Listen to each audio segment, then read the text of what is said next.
વિકલ્પને વાંચવાનું અત્યારે હજી રહેવા દઈએ, બરાબર? કારણ કે જે પ્રશ્નો અત્યારે જે આવ્યા છે એ પ્રશ્નો છે એ અસ્તિત્વમાં વ્યવસ્થા, અસ્તિત્વ સહઅસ્તિત્વ છે એ આખી ફ્રેમ આજે આપણે ડિસ્કસ કરવાનું સ્ટાર્ટ કરીએ. સમય છે હજી આપણી પાસે, તો એ સમયમાં એક પ્રકારની પ્રસ્તાવના આવી જશે. એના પછી કાલે છે એ ફરીથી પાછો વિકલ્પ આખો છે એ વાંચીએ, બરાબર? એટલે એમાં વિકલ્પ વાંચશું ને એટલે એમાં નિયતિક્રમ, 4 પદ, 4 અવસ્થા, આ બધી વસ્તુ આવી જાય. તો એ ક્રમમાં જ લઈ લઈએ. અત્યારે છે એ જો આપણે અત્યાર સુધી આપણી અધ્યયન બિંદુની જો યાત્રાને જોઈએ તો એની શરૂઆત છે એ આપણે કઈ રીતના કરી, તો કે જીવન ક્રિયાને સમજવાથી જ કરી. જીવન ક્રિયાને જે રીતના આપણે ડિટેલમાં સમજતા ગયા તો એમાં ઘણા બધા કન્સેપ્ટ છે આપણે જીવન વિદ્યામાં, ને એના પછી છે એ અત્યારે છેલ્લે જે ત્રણેય વાદ અત્યારે આપણી પાસે હતા એ ત્રણેય વાદની સમીક્ષા, એના પછી છે એ હવે આપણે જોઈએ તો એ સ્થિતિ ઉપર આપણે ઊભા છીએ કે સહઅસ્તિત્વવાદ છે એ અસ્તિત્વનું કેવું સ્વરૂપ છે એને નિરૂપણ કરે છે.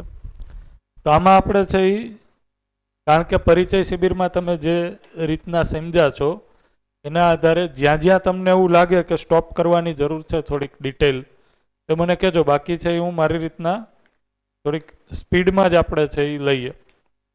જે જગ્યાએ એવું લાગશે અહીંયા હું ઊભો રહીને હું પણ સ્ટોપ કરીશ.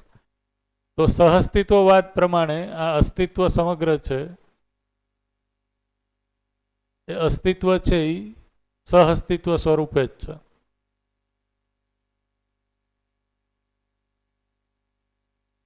અસ્તિત્વ એ સહઅસ્તિત્વ જ છે. એટલે કે વ્યાપક અને એકમ આ બે પ્રકારની વાસ્તવિકતા છે એ હંમેશા અસ્તિત્વમાં રહે જ છે. તો આ અસ્તિ અને ત્વ આ બે શબ્દ છે, અસ્તિ અને ત્વ. તો અસ્તિ એટલે શું? તો કે જે છે હોવું, અને ત્વ એટલે વ્યવસ્થા, વ્યવસ્થામાં ભાગીદારી. તો જે છે એ વ્યવસ્થાના અર્થમાં જ છે, એ શબ્દથી ઇંગિત થાય છે. તો અસ્તિત્વ છે એ બે પ્રકારની વાસ્તવિકતા આપણે જોઈએ તો એક છે એ એકમ અથવા તો ઇકાઈના સ્વરૂપે છે, અને બીજી વાસ્તવિકતા છે એ ખાલી જગ્યા, ખાલી સ્થાન, સ્પેસ ના સ્વરૂપે છે. તો એકમને જો આપણે જોઈએ તો એ બે પ્રકારના છે. એક છે એ જડ, એક છે એ ચૈતન્ય અથવા તો જીવન. તો જડ છે એ પણ પરમાણુ સ્વરૂપે જ છે. તો એમાં જ છે એ અલગ અલગ પ્રકારના પદાર્થાવસ્થાનું પ્રકટન છે. તો આ જડ પરમાણુ કેટલા પ્રકારના છે? તો પરમાણુ છે એ કેટલા પ્રકારના છે ગિરીશભાઈ? ફિઝિક્સ કેમેસ્ટ્રી કોણ લે છે? 121. તો 118 છે એ વિજ્ઞાનનું પ્રતિપાદન છે. તો 118 પ્લસ દર્શન છે એ બીજા 3 કે છે.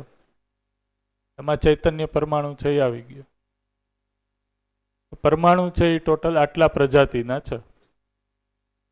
આને કીધી એની પ્રજાતિ. આ પ્રજાતિ છે એ અલગ અલગ કઈ રીતના છે? તો કે એની અંદર જે પરમાણુ અંશોની સંખ્યા છે એના ઉપરથી જ છે. હા, એ ચૈતન્ય આમાં એક આવી જશે, બરોબર છે. ચૈતન્યની કોઈ પ્રજાતિ નથી? ના, એક જ પ્રકારનો છે. તો અહીંયા આપણે એ રીતના જોઈએ તો બે જ છે, રાઈટ. આ પરમાણુ છે એ ભેગા થઈને અણુ બનાવે છે. આનાથી છે એ અણુ પિંડ બનશે, મોલેક્યુલ બનશે.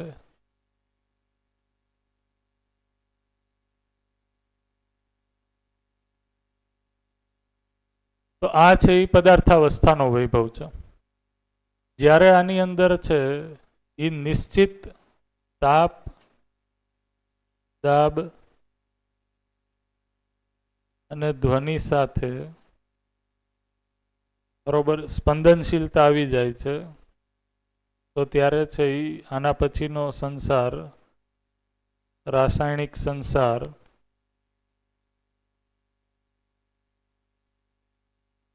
સ્વરૂપે અમ્લ, એસિડ, ક્ષાર સ્વરૂપે આ બને છે. તો અહીંયા સુધી છે એ પદાર્થાવસ્થાની યાત્રા છે એ ભૌતિક જગતની છે. અહીંયાથી છે એ અમ્લ ક્ષાર રાસાયણિક જગત સ્ટાર્ટ થઈ ગયું, પણ છે હજી આ પદાર્થાવસ્થા જ છે. બરોબર. અહીંયા છે એ આપણે લખશું, એક જ મિનિટ. તાપ દાબ ધ્વનિ છે એ અહીંયા નહીં આવે, સોરી. રાસાયણિક સંસારમાં છે એ તાપ દાબ ધ્વનિ નથી. એના પછી જ છે એ જ્યારે નેક્સ્ટ છે એ શ્વસન પ્રશ્વસન છે એ સ્ટાર્ટ થાય છે. તો એ છે એ પ્રાણાવસ્થાનું પ્રકટન છે. આ જે પ્રાણાવસ્થાનું પ્રકટન છે એમાં છે એ અલગ અલગ પ્રકારની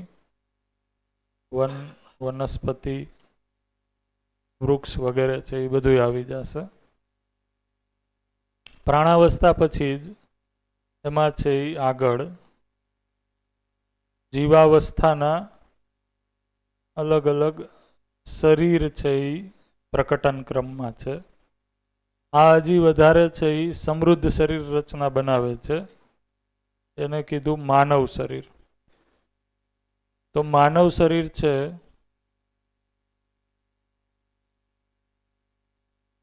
એ પણ અહીંયા જોવા મળે છે. ચૈતન્ય છે એ પોતાનામાં એક જ પ્રકારનો છે, જ્યારે એનું સંયોજન છે આ જીવાવસ્થાના શરીર સાથે થાય છે. જીવાવસ્થાના શરીર સાથે. તો એ જીવાવસ્થા અહીંયા આપણે પૂરી થાય છે એમ કહીએ, કારણ કે જીવાવસ્થા એટલે જીવાવસ્થાના શરીર અને એનું ચૈતન્ય. આની અંદર છે એ શું છે? તો કે આની અંદર છે એ આ શ્વસન, હા એ તો આવી જ ગયું અહીંયા, એ લખી નાખીએ. યસ, પશુ પક્ષી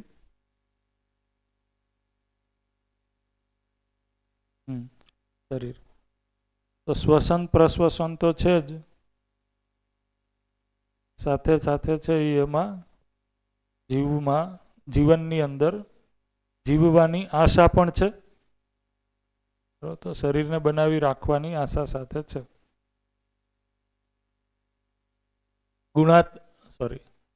જે ગઠનની રીતના જોઈએ તો ગઠનની રીતના આ જ પરમાણુ છે એ જ્યારે માનવ શરીર સાથે છે એ જોડાય છે તો એ જ્ઞાનાવસ્થાનું પ્રકટન છે.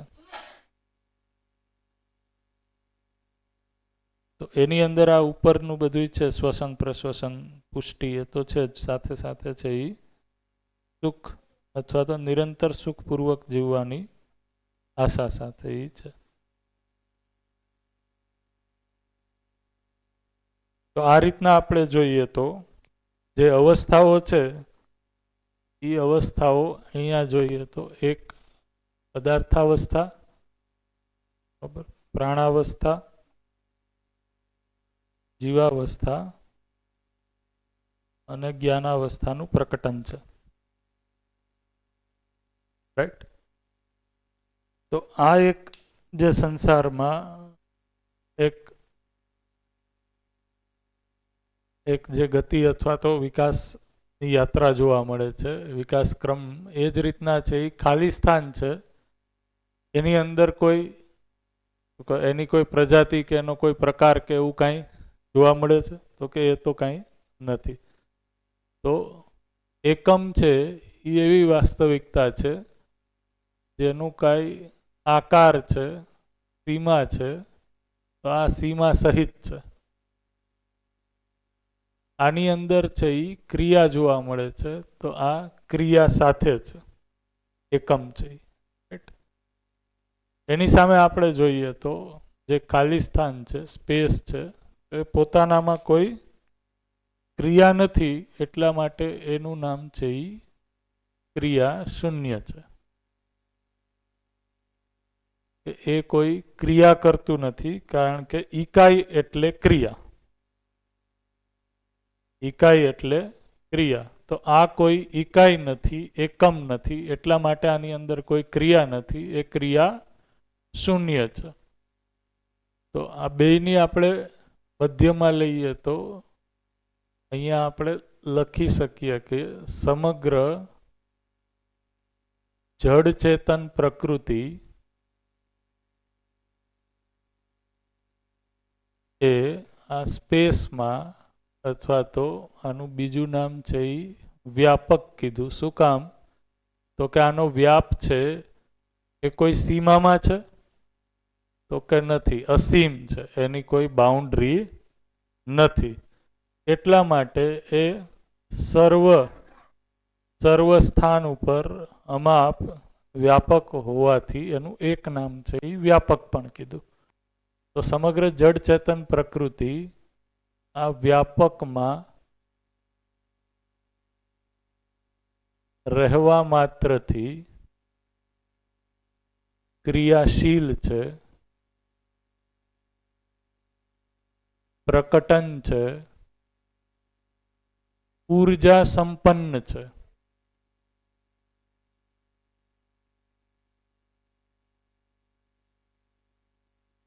સંપૃક્ત છે. સંપૃક્ત છે એ લખી નાખીએ અહીંયા.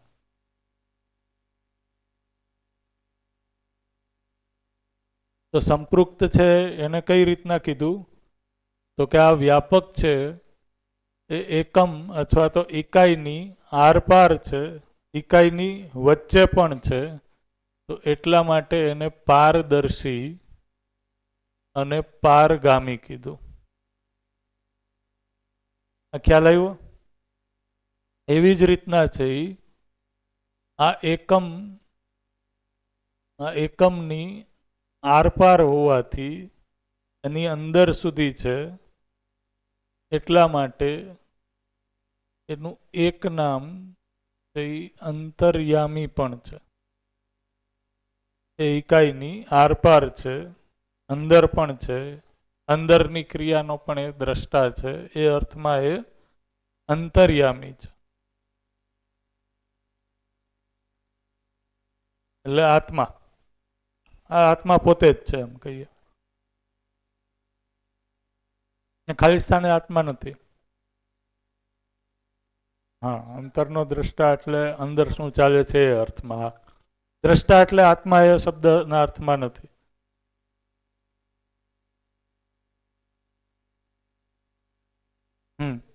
બધા શબ્દ આપણે હમણાં આવી જ જશે, લઈ લેશું. હા, તમે કયો, કાંઈ વાંધો નહીં. ઈશ્વર છે તો લખશું આપણે હમણાં. તો ચાલો આપણે તમે શોધો ત્યાં સુધીમાં બધા લોકોને આપણે પૂછીએ, કારણ કે તમે આના ઉપર છે એ બરોબર સાંભળેલું તો છે જ, સમજેલું એ છે. તો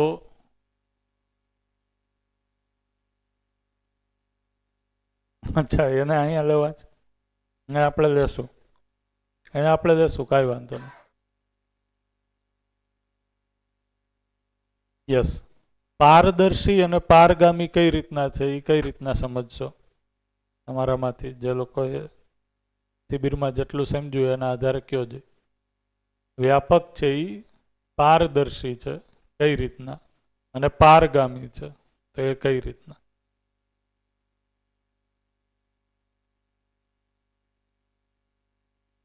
રાઈટ.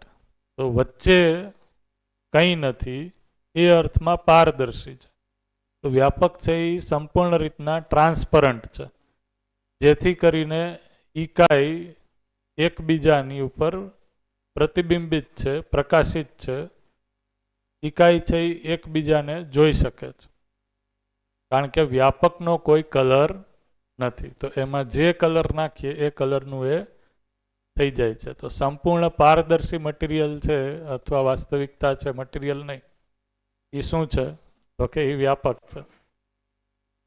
તો સંપૂર્ણ પારદર્શી હોવાના કારણે ઇકાઈને આપણે જોઈ શકીએ છીએ. એકમ છે એ એકબીજાને જોઈ શકે છે, અથવા તો એમની વચ્ચે અંતર છે. દૂરી છે એ શું કામ છે? કારણ કે વ્યાપક છે એટલે. જો દૂરી વ્યાપક જ ન હોય તો ઇકાઈ વચ્ચે અંતરની કલ્પના થાય? આ ખ્યાલ આવે છે? તો ખાલી જગ્યા છે એટલા માટે ઇકાઈ વચ્ચે દૂરી છે, અંતર છે. એટલા માટે દર્શન તમે વાંચશો તો ક્યાંક લખ્યું કે દૂરી એટલે જ વ્યાપક.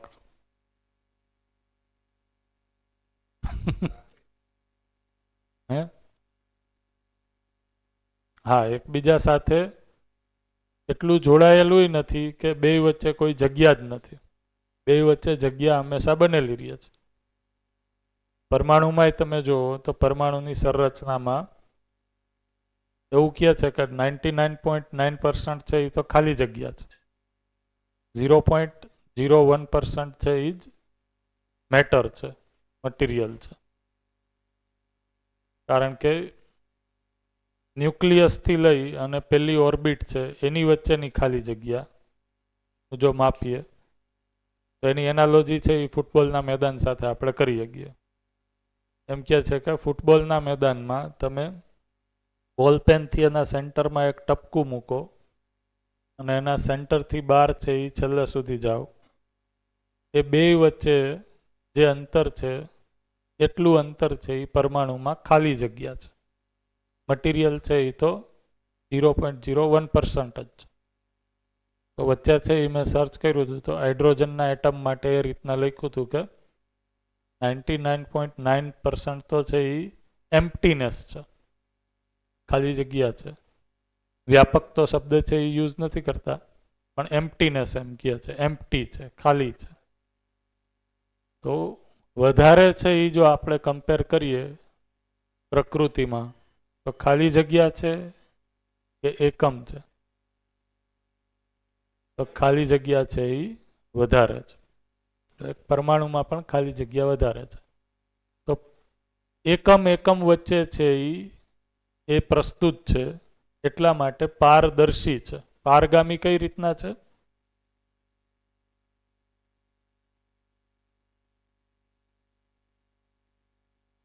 બોલો, બરોબર બોલો. આરપાર છે. જ્યાં એકમ છે ત્યાં પણ વ્યાપક તો છે જ. દાખલા તરીકે આ રીતના આપણે પેન કહીએ તો આ પેન કોઈ મટીરિયલ છે, તો જ્યાં પેન છે ત્યાં પણ વ્યાપક છે અને પેનની આજુબાજુ પણ વ્યાપક તો છે જ.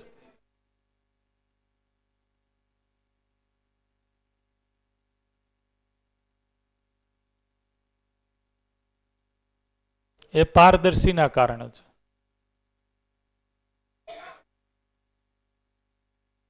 હા,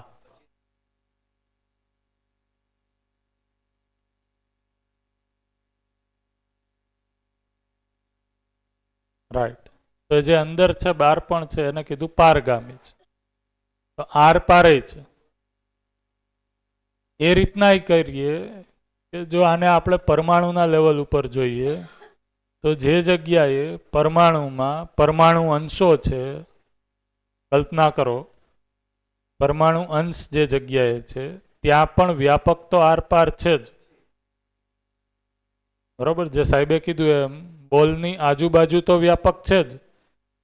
તો બોલની જગ્યાએ પરમાણુ અંશ લઈએ તો પરમાણુ અંશની આજુબાજુ તો વ્યાપક છે જ, પણ પરમાણુ અંશ જે જગ્યાએ છે ત્યાં પણ વ્યાપક તો છે જ. એટલા માટે એને કીધું એ સૂક્ષ્મતમ વાસ્તવિકતા છે. સૂક્ષ્મથી પણ સૂક્ષ્મ એટલે સૂક્ષ્મતમ વાસ્તવિકતા છે. રાઈટ. તો એ અર્થમાં છે એ પારગામી છે. તો પારગામી છે, પારદર્શી છે. અસીમ છે એ તો ખ્યાલ આવે જ છે, સમજાય છે. બરોબર. કલ્પનાથી એને આપણે છે એ માપી શકતા નથી, કારણ કે કલ્પનામાં કઈ વસ્તુ આવે છે જે સીમા સાથે છે. કલ્પના એટલે આટલી વસ્તુ, તો જે સીમા સાથે છે, જે નિશ્ચિત છે, બરોબર, જેની કોઈ બાઉન્ડ્રી છે એ આવે છે એમાં. પણ આ છે એ કોઈ બાઉન્ડ્રી સાથે નથી, સીમા સાથે નથી, એટલા માટે એ અસીમ છે. જ્યાં પણ મારી કલ્પના પહોંચે છે એની આગળ છે એ ફરીથી કોઈ વ્યાપક છે એ કલ્પના બનેલી જ રહે છે. ત્યાંથી આગળ ફરીથી પાછું જોઉં તો વ્યાપક છે એની કલ્પના બનેલી જ રહે છે. તો આ કલ્પના છે એ ક્યાં સુધી થાય છે? તો કે હું ગમે એટલી કલ્પના કરું, આગળ હજી છે એ વસ્તુ વ્યાપક સ્વરૂપે બનેલી જ છે. તો એ અર્થમાં કહીએ તો એ વ્યાપક છે, અસીમ છે. બરોબર. અંતર્યામીને છે એ આગળ જતા ફરીથી પાછા લઈએ આપણે. વ્યાપક છે એ પોતાનામાં કોઈ ક્રિયા નથી, ક્રિયા શૂન્ય છે, પણ સમગ્ર ક્રિયા છે એ એની અંદર છે. ક્રિયાનો એ આધાર છે, ક્રિયા એનાથી છે, એટલા માટે એ ઉર્જા છે, એ ઉર્જા સ્વરૂપ છે. એને કીધું એ કેવી ઉર્જા છે? તો કે સામ્ય ઉર્જા છે. સામ્ય ઉર્જા કઈ રીતના કીધું? સામ્ય ઉર્જા કઈ રીતના કીધું? એ સમાન રીતના બધી જ જગ્યાએ પથરાયેલી છે. કોઈ જગ્યાએ વધારે છે કોન્સન્ટ્રેટેડ, કોઈ જગ્યાએ ઓછી છે, એવું નથી. સામ્ય ઉર્જા સ્વરૂપે સમાન રીતના સમગ્ર અસ્તિત્વમાં એ વિતરેલ છે. એટલા માટે એને કીધું સામ્ય ઉર્જા છે. સમાન રીતે એ બધાને ઉપલબ્ધ છે. ઉપલબ્ધ સમાન રીતે છે, પણ ગ્રહણ છે એ કઈ રીતના થાય છે? તો હા, એકાયની યોગ્યતા અનુસાર પદાર્થાવસ્થા એ સામ્ય ઉર્જાને ગ્રહણ કરીને કેવી છે? તો કે ક્રિયાશીલ છે. રાઈટ? એવી જ રીતના છે પ્રાણાવસ્થા છે એ એને ગ્રહણ કરીને કેવી છે? તો કે ક્રિયાશીલ તો છે જ, સાથે સાથે શું છે? વેરી ગુડ કયો, સ્પંદનશીલ છે. આજે તમને યાદ રહે છે એ બહુ કામનું છે, કારણ કે અસ્તિત્વમાં અનુભવમાં આ જ વસ્તુ આવવાની છે. તો અનુભવ પહેલા છે એ સ્મરણમાં તો પહેલા આવવી જોઈએ. અહીંયા સ્મરણમાં પહેલા આવવી જોઈએ. સ્મરણમાં છે એ ગુડ. એટલા માટે વચ્ચે હું પૂછું છું, આ જ સામ્ય ઉર્જા જીવાવસ્થાને પ્રાપ્ત છે સમાન રીતે. એ પ્રાપ્ત થઈ અને જીવાવસ્થા છે એ કઈ રીતના છે? તો કે ક્રિયાશીલ પણ છે, સ્પંદનશીલ પણ છે, અને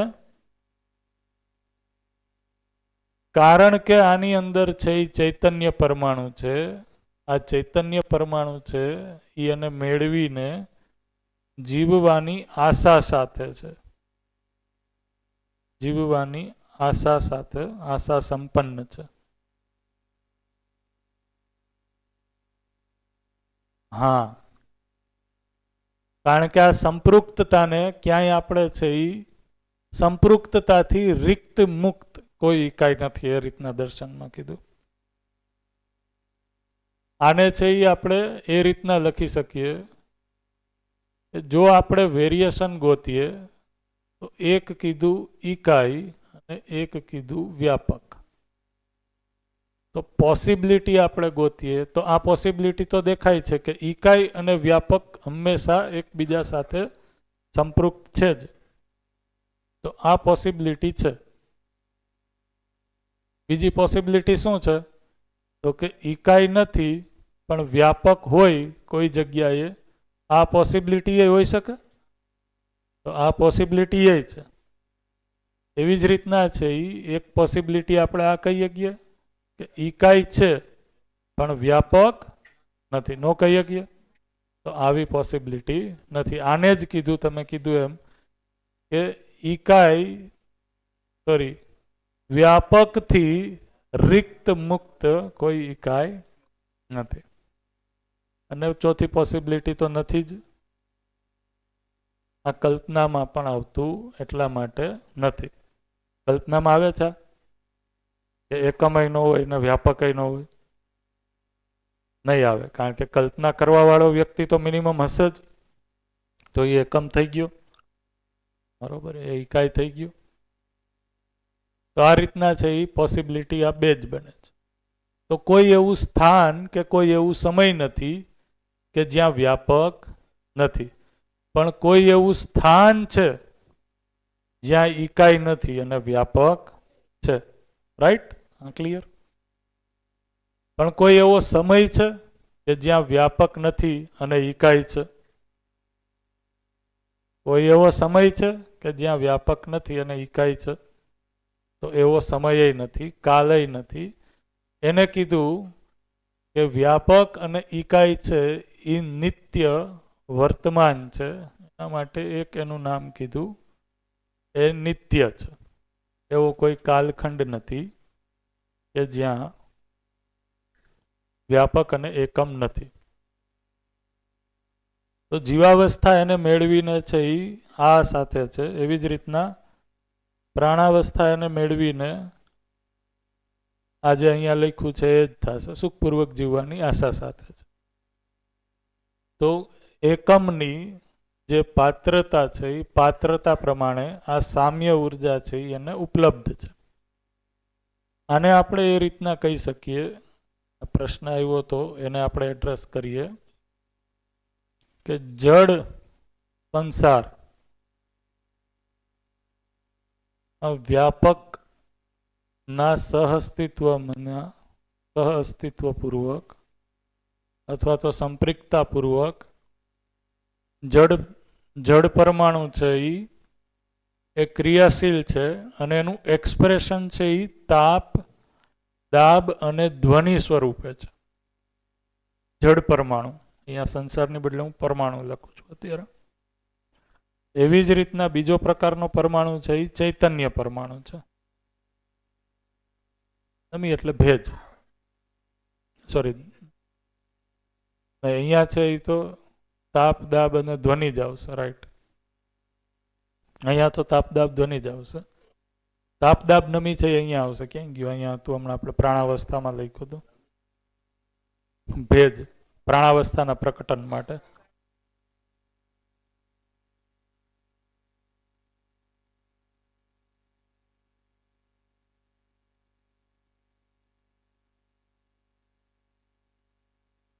હું કોઈ કાંક બોલ્યું વચ્ચે મને.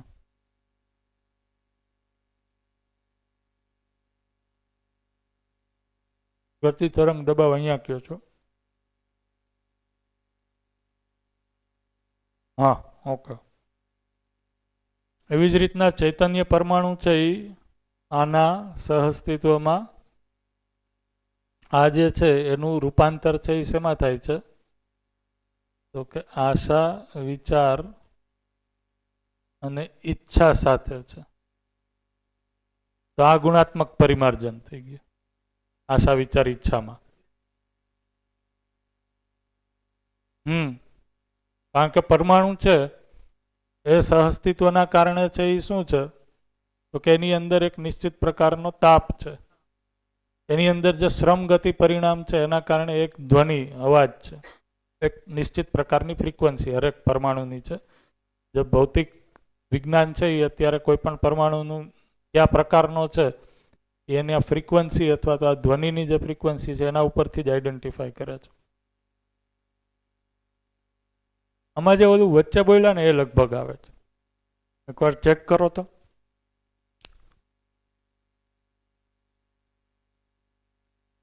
હા, એ તો એટલે ગતિ, તરંગ અને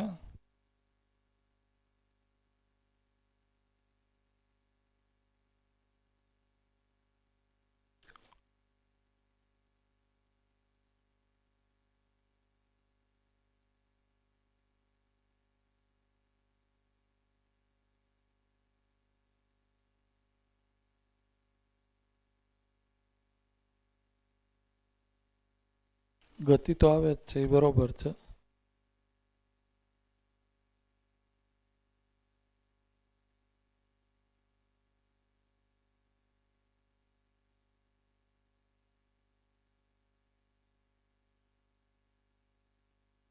પ્રાણાવસ્થામાં આવે છે. તાપ, દાબ અને નમી છે એ તો પ્રાણાવસ્થાના પ્રકટન માટે છે, એ બરોબર છે.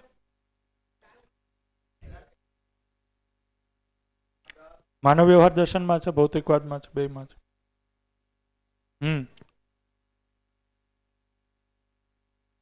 હા,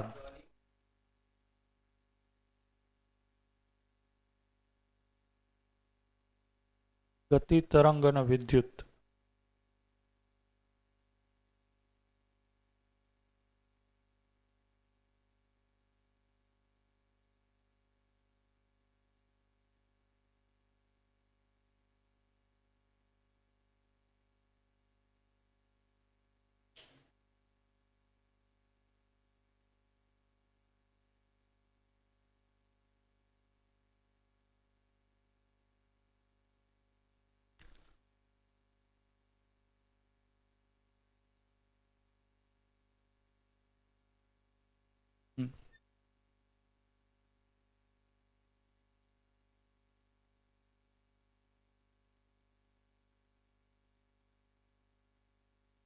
અહીંયા છે એ થોડુંક જોવું પડશે મારે, પણ ધ્વનિ છે, તરંગ છે, વિદ્યુત છે. અત્યારે તો આ છે એ બરોબર લાગે, છતાંય આને હું ક્રોસ ચેક કરી અને જોઈ લઈશ. તાપ નથી લખ્યું અત્યારે, તમે તરંગ લખ્યું છે, પણ કદાચ તરંગની જગ્યાએ તાપ અથવા ધ્વનિતાપ વિદ્યુત છે.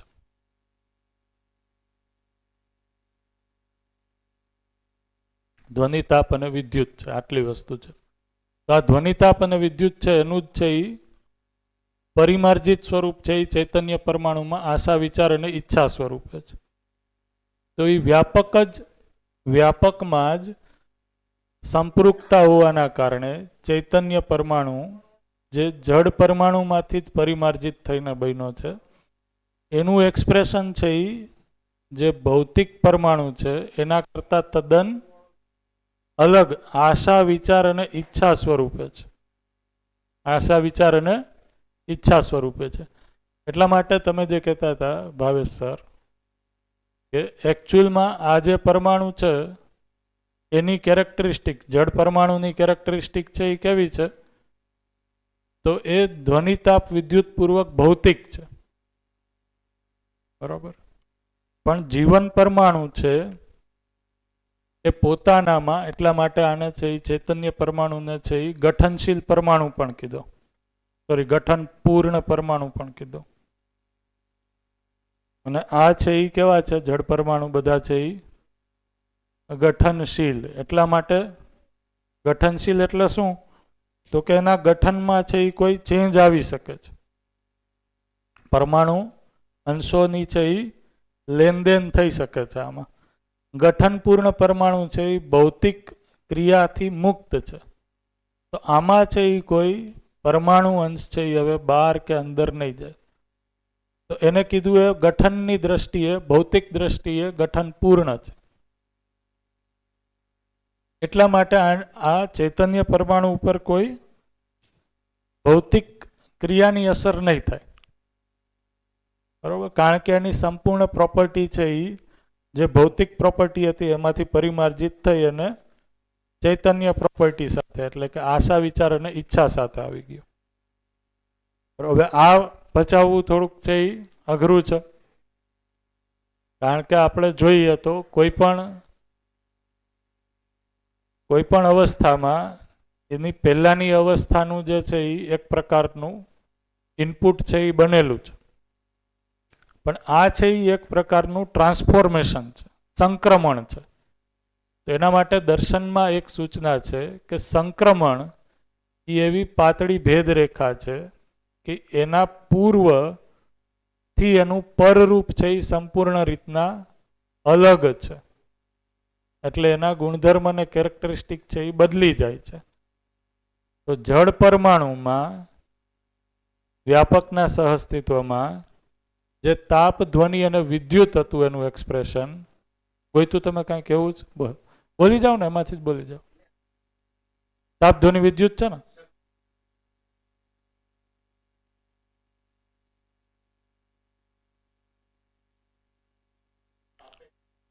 પરફેક્ટ, બરોબર છે, ગુડ.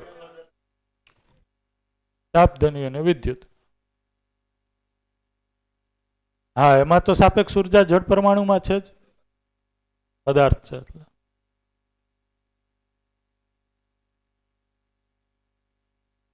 યસ. ના, એવું કાંઈ નથી. પરિમાર્જિત થઈને આ 3 ક્રિયાઓ મિનિમમ જોવા મળે છે.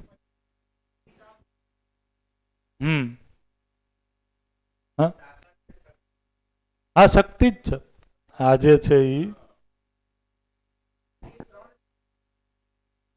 હા સાપેક્ષ ઉર્જા જ છે. રાઈટ.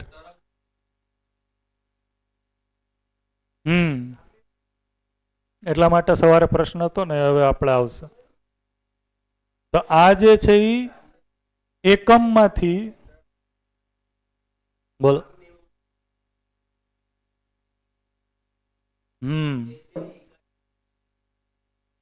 યસ યસ કઈ એમ જ છે. માઇક આપ.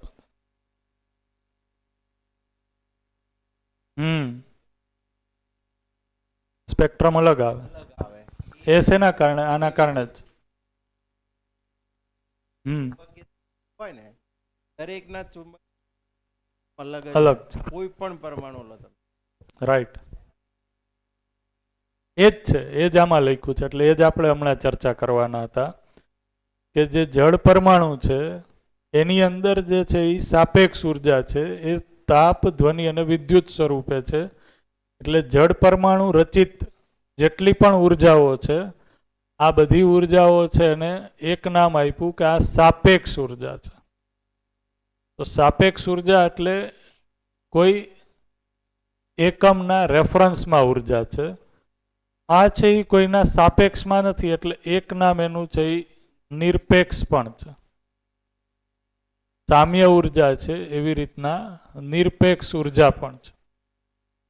તો નિરપેક્ષ ઉર્જા એ કોઈ પોતાનામાં ક્રિયા નથી, ક્રિયા શૂન્ય છે, છતાં એ ઉર્જા છે. હવે આપણો તો ઉર્જાનો કન્સેપ્ટ છે એ, કારણ કે મોટા ભાગે છે એ આપણું અધ્યયન છે એ એકમનું અધ્યયન છે, અને એકમમાં છે એ જે ઉર્જા છે એ કોઈના સાપેક્ષમાં છે. અથવા તો આ તાપ ધ્વનિ અને વિદ્યુત પૂર્વક આ ઉર્જા છે. બરોબર? તો એ છે એ સાપેક્ષ ઉર્જા છે, જળ પરમાણુમાં છે. એટલે કે એ ઉર્જા માટે કોઈ એકમ છે એ જવાબદાર છે. એની અંદર કોઈ આવેશ છે, એ આવેશના કારણે છે એ આ સાપેક્ષ ઉર્જા છે. તો જેટલા ના, એ સાપેક્ષ ઉર્જા નથી, જ કહું છું. આશા, વિચાર, ઈચ્છા છે એ આ સામ્ય ઉર્જા જે છે, નિરપેક્ષ ઉર્જા છે, એનું પ્રકટન હોવાથી આ જે ઉર્જા છે એ કોઈ સાપેક્ષ ઉર્જા નથી, એ પોતાનામાં છે એ નિરપેક્ષ છે. એ નિરપેક્ષ ઉર્જા છે એ આ જડ સંસારને ચલિત કરીને સાપેક્ષ ઉર્જાનું પ્રકટન કરે છે. સાપેક્ષ ઉર્જાનું પ્રકટન કરવા વાળું કોણ? ચૈતન્ય. માનવની અંદર જે ચૈતન્ય હાજર છે, જીવન છે, એ જીવન છે એ આની પહેચાન કરી આને કઈ રીતના છે એ ઉર્જા સ્વરૂપે ઉપયોગ કરવું એ પ્રકટન કરે છે. તો પોતાના આ જ સાપેક્ષ ઉર્જાનું, આ જ નિરપેક્ષ ઉર્જાનું જડ પરમાણુનો ઉપયોગ કરી સાપેક્ષ ઉર્જામાં રૂપાંતર છે. બોલો.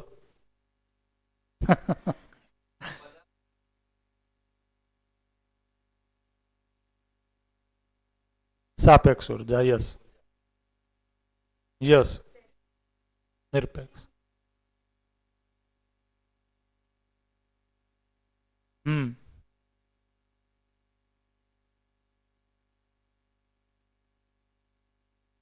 માઇક લઈ લ્યો તમે. માઇક એક અહીંયા રાખો. હા, એ તો આપણે બનાવી લઈશ ને, હું સમજી લઈશ. આજે તો ગિરીશ આશા વિચાર પહેલા તો ગિરીશભાઈએ જે કીધું એમાં એક વસ્તુ ક્લિયર જે તમે પૂછ્યું એને વ્યવસ્થિત, કારણ કે આ વસ્તુને આરામથી ધીમે ધીમે પચાવો. બરોબર? તાપ, ધ્વનિ, વિદ્યુતનું કોઈ 1 to 1 મેપિંગ નથી કે ધ્વનિ છે એ આશા થઈ ગયું, તાપ છે એ વિચાર થઈ ગયું, એવું નથી. પણ જડ પરમાણુમાં જે શક્તિ સ્વરૂપે, ઉર્જા સ્વરૂપે તાપ, ધ્વનિ અને વિદ્યુત હાજર હતું, કેના કારણે? તો કે વ્યાપકમાં સંપૃક્તતાના કારણે એ જ જે ગઠનશીલ પરમાણુ ગઠન પૂર્ણ થાય છે, કોના કારણે? તો કે એ જ વ્યાપકમાં હોવાના કારણે એ એક સમય પછી ગઠન પૂર્ણતાના કારણે એનું જે એક્સપ્રેશન અત્યાર સુધી જે તાપ, ધ્વનિ અને વિદ્યુત સ્વરૂપે હતું એ બદલાઈને આશા, વિચાર, ઈચ્છા સ્વરૂપે થઈ ગયું. તો એનું કોઈ 1 to 1 મેપિંગ નથી દર્શનમાં કોઈ જગ્યાએ, પણ એનું એક્સપ્રેશન છે એ હવે મિનિમમ અહીંયા આવી ગયું. એટલે આમાં અલ્ટિમેટ એક જે જર્ની છે ને એ વ્યાપકના એક્સપ્રેશનની જર્ની છે. આખી જર્નીમાં આખું અસ્તિત્વ જેટલી પણ ઇકાઈઓ છે, અલ્ટિમેટ કોનું એક્સપ્રેશન છે? તો વ્યાપકનું એક્સપ્રેશન છે. યસ. તો એને વ્યાપકનું એક્સપ્રેશન કરવા માટે જડની અંદર ધ્વનિ, તાપ, વિદ્યુત એ સાપેક્ષ ઉર્જાના લીધે એના અંદર ચેન્જીસ થયા અને ચેન્જીસ થતાં થતાં એક ચૈતન્ય પરમાણુ બને છે. ચૈતન્ય પરમાણુ પછી એ જ વ્યાપક, જો પેલામાં પણ વ્યાપક છે એટલે વ્યાપક પણ કઈ ડાયરેક્શનમાં લઈ રહ્યો છે, જડને કઈ ડાયરેક્શનમાં લઈ જઈ રહ્યો છે, ઉત્સવશીલતાના આધારે ચૈતન્ય તરફ. અને ચૈતન્ય બન્યા પછી વ્યાપકની અનુભૂતિ કરવાની ક્ષમતા ચૈતન્યમાં આવે છે. તો ચૈતન્ય પરમાણુ જે બન્યો છે એ આશા, વિચાર, ઈચ્છા સ્વરૂપે, મતલબ એમાં જે ટ્રાન્સફોર્મેશન આવ્યું, મતલબ સંક્રમણ આવ્યું, એ સંક્રમણના કારણે આશા, વિચાર, ઈચ્છાથી એ વ્યાપકની અનુભૂતિ કરે છે. મતલબ વ્યાપકના આ જેટલા પણ ગુણ છે, પારગામી, પારદર્શિતા, એ બધા જ ગુણ જે છે ચૈતન્યની અંદર, ચૈતન્ય એની અનુભૂતિ કરે છે. ચૈતન્ય પણ પોતાની અંદર આ ગુણની અનુભૂતિ કરે છે. ગુણની અનુભૂતિ કરી છે. અનુભૂતિ કરે એ પહેલા એની ચાહના છે કે હું આ અનુભૂતિ કરું. તો એને છે એ રીતના કહે છે કે જે પણ અસ્તિત્વમાં છે એ સમગ્ર અસ્તિત્વની અનુભૂતિ કરે એ માટે જે અસ્તિત્વની યાત્રા છે એ યાત્રા સ્વરૂપે માનવનું પ્રકટન છે, બારાત. તો એ અસ્તિત્વની બારાત છે જે રાઈટ બરોબર. તો પરિચય શિબિરમાં એ રીતના એ કહે છે, બરોબર છે. એમાં હજી તમને કોઈ ક્લિયરિટી ન હોય તો પહેલા પૂછી લે. હા, એટલે બસ આ જ મગજમાં અલ્ટિમેટ આપણે છેલ્લે ફાઇનલ એક્સપ્રેશન આપવાના છે. આપણું ફાઇનલ ડેસ્ટિનેશન છે વ્યાપકની અનુભૂતિ. અને વ્યાપકની અનુભૂતિ માટે બધું જ જેટલો સંસાર છે, ઇકાઈઓ છે, બધી વ્યાપકથી વ્યાપકના એટ્રીબ્યુટને મતલબ એમ કહેવાય ને કે વ્યાપકના જે એટ્રીબ્યુટ છે એ માનવ પોતાની અંદર ઈચ્છે છે કે આવી એની અનુભૂતિ કરવા ઈચ્છે છે. અને અનુભૂતિ એ જ એના અંદર પરમાનંદના સ્વરૂપમાં છે. શું કામ ઈચ્છે છે? કારણ કે વ્યાપકમાં જ છે આ ચૈતન્ય પરમાણુ ડૂબેલ, ભીગેલ અને ઘીરેલ છે. તો વ્યાપકના જે ગુણ કે કેરેક્ટરિસ્ટિક છે એનાથી એ રિક્ત મુક્ત રહી જ શકવાનો નથી. તો હવે સમજાય છે કે માણસની અંદર બાય ડિફોલ્ટ સુખની ચાહના શું કામ છે? તો એ સુખની ચાહના એની અંદર વ્યાપકમાં હોવાના કારણે છે. વ્યાપકથી એ રિક્ત મુક્ત થઈ જ નથી શકવાનો. એટલા માટે વ્યાપક છે એનું એક નામ છે એ કીધું કે ગુણ કીધો, એ વ્યાપક છે એ પોતાનામાં સુખપ્રદ છે. એટલા માટે માણસને છે એ સુખથી અલગ કરી શકાય એમ નથી, કારણ કે વ્યાપક ન હોય એવી કોઈ સ્થાન કે સમય નથી. તો સ્થાન કે સમય નથી તો એ પ્યાસ ચૈતન્યની અંદર બનેલી જ રહે છે. સુખ એટલે વ્યાપક, એટલે વ્યાપક છે એ સુખ સ્વરૂપ છે. યસ, સુખ સ્વરૂપ છે. અને એ નિરંતર સુખ છે એ કઈ રીતના છે? તો કે નિરંતર સુખ છે એ જ્ઞાનપૂર્વક જ હોવાથી એને જ્ઞાન પણ કહ્યું, વ્યાપકને જ્ઞાન પણ કહ્યું. વ્યાપક છે એ સુખ સ્વરૂપ છે અને એ નિરંતર સુખ છે એ કઈ રીતના શક્ય છે? તો કે જ્ઞાનપૂર્વક જ શક્ય છે. એટલા માટે વ્યાપકનું એક નામ છે એ જ્ઞાન પણ કીધું. એટલે એવું કહી શકાય કે જળની અંદર સાપેક્ષતામાંથી નિરપેક્ષતા, ચૈતન્યમાં નિરપેક્ષતા, નિરપેક્ષતામાંથી પછી ફાઇનલ આની અનુભૂતિ, વ્યાપકની અનુભૂતિ. તો અત્યારે આપણે સાપેક્ષમાંથી નિરપેક્ષ, નિરપેક્ષમાંથી નિરપેક્ષની અનુભૂતિ, મતલબ વ્યાપકની અનુભૂતિ. હવે એને જીવન ક્રિયામાં જોઈએ તો અહીંયા કઈ રીતના જોઈએ ગઈ? જીવન ક્રિયામાં આશા, વિચાર, ઈચ્છા થી તો જ્યારે હું સાપેક્ષતામાં જીવું છું, પણ હું છું તો પોતાનામાં નિરપેક્ષ, પણ મારું જીવવાનું અહીંયા 4.5 ક્રિયામાં કેવી રીતના છે? સાપેક્ષતામાં. એટલા માટે છે એ દુઃખદાયક છે, કષ્ટદાયક છે, પીડાદાયક છે. એટલા માટે જ મારી અંદર હંમેશા પ્યાસ બની રહે છે કે હું કોઈની સાપેક્ષતામાં, કમ્પેરિઝનમાં ના જીવું. તો એ યાત્રા જ છે એ મને અહીંયા જે આ સાપેક્ષતાની નીચેની છે અહીંયાથી ઉપર, તો અહીંયાથી છે એ નિરપેક્ષતાની યાત્રા સ્ટાર્ટ થાય છે. જે પોતાનામાં નિરપેક્ષ છે એ જ છે એ આ નિરપેક્ષ વસ્તુને અનુભવ કરી શકશે.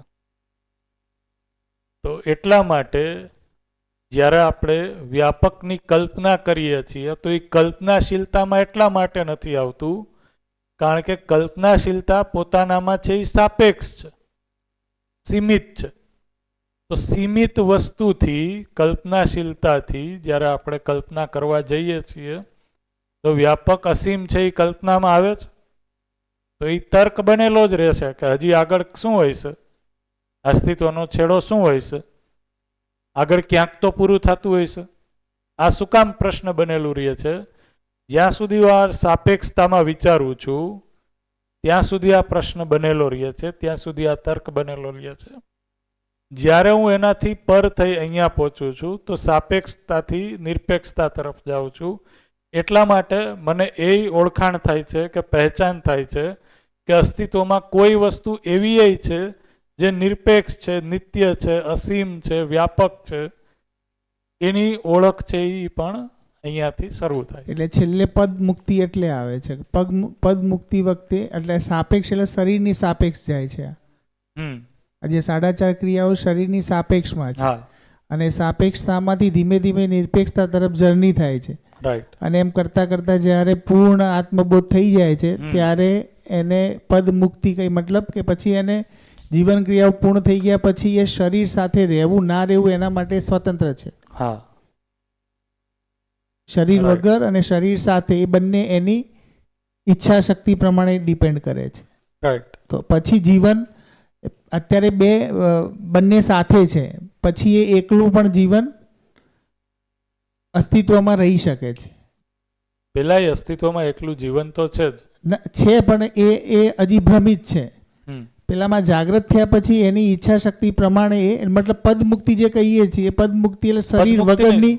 માનવ પદમાં જ છે એ આપણી અંદર સ્વતંત્રતા તો આવી જ જાય છે. Okay. સ્વતંત્ર શબ્દ છે એના એટલે માટે હું રાખ્યો. શરીરની સાપેક્ષમાં અત્યારે જીવન પરમાણુને જોઉં છું. જ્યારે એ જીવન પરમાણુ પોતે સ્વતંત્ર છે એ અનુભૂતિ થઈ જાય છે. હું શરીર નથી એ અનુભૂતિ થઈ જાય છે. એ અલ્ટિમેટ નિરપેક્ષતા થઈ એવું કહી શકાય. એટલા માટે જ તો આપણે અહીંયા જો સાક્ષાત્કારની જે પરિભાષા કીધી કે એને સમજ્યા તો એમાં માનવનો સાક્ષાત્કાર થાય છે. એક એક વ્યક્તિનો સાક્ષાત્કાર નથી થતો. પોતાનામાં અહીંયાથી વસ્તુ છે એ નિરપેક્ષ સ્ટાર્ટ થઈ ગઈ. તો એ નિરપેક્ષ વસ્તુ અહીંયાથી સ્ટાર્ટ થઈ જાય છે, અહીંયા પૂરી થાય છે. એટલા માટે નિરપેક્ષ વસ્તુ આ બીજી નિરપેક્ષ જે વાસ્તવિકતા છે એને અનુભૂત કરી શકે છે. જ્ઞાન બીજું એ અર્થમાં કીધું વ્યાપકને કે આ હરેક અવસ્થા છે, આ હરેક અવસ્થા છે, પદાર્થાવસ્થા, પ્રાણાવસ્થા, જીવાવસ્થા, જ્ઞાનાવસ્થા, એની ગતિ છે જે દિશામાં એને છે એ માર્ગદર્શન આપવા વાળું શું છે, કઈ રીતના છે. ભાઈ એક જમીનમાં તમે છે એ બી વાવો છો તો એ બી છે એ કઈ રીતના ઉગશે, એમાં પાંદડાનો આકાર કેવો હશે, એનો કલર કેવો હશે, આનો આધાર શું છે. તો એ જે છે એ આ જ્ઞાનમાં હોવાના કારણે, આ વ્યાપકમાં હોવાના કારણે અલગ અલગ ઇકાઈ છે એ પોતાની પાત્રતા પ્રમાણે, યોગ્યતા પ્રમાણે એનું પ્રકટન છે. એ પ્રકટનનો આધાર બધી જગ્યાએ જે કોમન છે એ શું છે, બધી જ જગ્યાએ પ્રાપ્ત છે એ શું છે, એ વ્યાપક છે. એટલા માટે એ દિશા જે આપે છે, દિશા આપે છે એમ કરતાં કહીએ કે એમાં હોવાથી દિશા પ્રાપ્ત છે, એ અર્થમાં એને કીધું જ્ઞાન છે.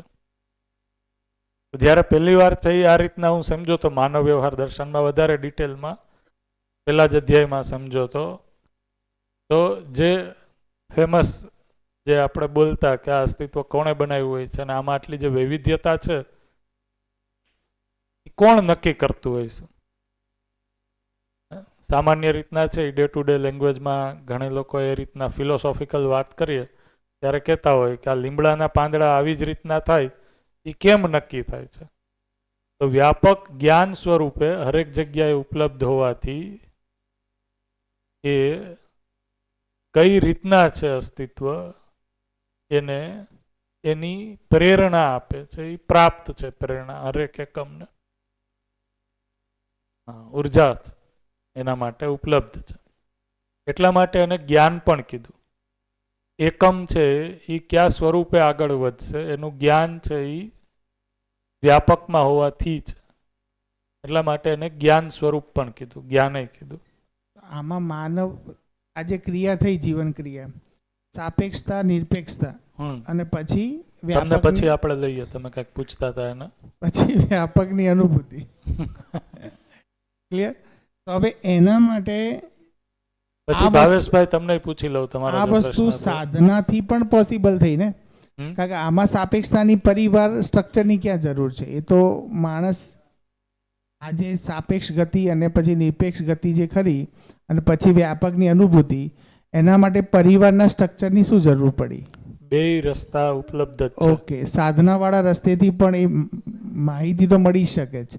હમ. તો પછી આના અંદર હું વ્યવસ્થામાં ભાગીદારી તો સાધનાવાળો જે રસ્તો કરો એના અંદર વ્યવસ્થામાં ભાગીદારી ન આવી ને. એટલા માટે જ તો કીધું કે અસહજ રસ્તો છે. સાધનામાં હું શું કરું છું તો કે મારી અંદર જે આશા વિચાર ઈચ્છા જે સહજ જ રીતના પ્રકટન છે એનું વ્યાપકમાં હોવા માત્રથી, એને હું પહેલા શું કરું છું સમાધિમાં, દમન. બરોબર, એને હું ચૂપ કરું છું, દમન કરું છું, બંધ કરું છું. તો એ નથી થઈ શકતું. એને તો એ જ રસ્તેથી મળ્યું. એમની એક સ્પીચમાં મેં સાંભળ્યું બી હતું કે આવો પ્રશ્ન કીધો તો કે ભઈ તમે આ રસ્તેથી તમને અસ્તિત્વ દર્શન થયા તો તમે અમને બીજો રસ્તો કેમ શું બતાવો કામ છો? આપો છો? યસ. તો એમના જવાબમાં એમ કહ્યું હતું કે મને જે થયું ને એ એક્ઝેક્ટલી ઘટના હતી. ઘટના વિધિથી જ્ઞાન હા, ઇટ ઇઝ એન એક્સિડન્ટ, અને હમ. એક્સિડન્ટ બધાની સાથે ન થાય. પોસિબલ. પોસિબલ નથી કે એ રસ્તેથી જાઓ તો તમને પણ આ જ વસ્તુ મળે. યસ, પણ હું એવો રસ્તો આપું છું કે જેના અંદર 100% એશ્યોરન્સ છે કે તમે પહોંચશો જ. રાઈટ. અને એનાથી સહજ પેલો થોડો અસહજ છે જે સ્વીકૃત નથી. આ પરિવાર વિધિથી આગળ વધવું એ સહજ છે. એટલે મને દરેક માનવ મારા માટે પૂરક રીતે ઉપયોગિતા પૂરકતાના અર્થમાં દેખાય એટલે એ સહજ રસ્તો છે. ને ઘટના વિધિથી જે વસ્તુ થાય છે એનું લોકવ્યાપીકરણ છે એ એજ્યુકેશન પ્રોસેસથી ન થઈ શકે. બરાબર, આપણે એવું તો ન કહી શકીએ ને સ્કૂલમાં જઈને કે આ જો આ એટમ છે, આજે જોઈ લ્યો કદાચ દેખાય છે, 1 કલાક પછી નોય દેખાય. આજે છે એ આ 2 પરમાણુ ભેગા કરો તો આવું રિએક્શન કરશે. ઘટના વિધિથી આજે થઈ ગયું, કાલે કદાચ નોય થાય. તો અનસર્ટેનિટીને, રહસ્યને એજ્યુકેશનમાં ન લાવી શકીએ. એટલા માટે નાગરાજજીએ એ અધ્યયન વિધિ આપી, અને એમને પણ છે એ અધ્યયન વિધિથી જ જ્ઞાન થયું છે.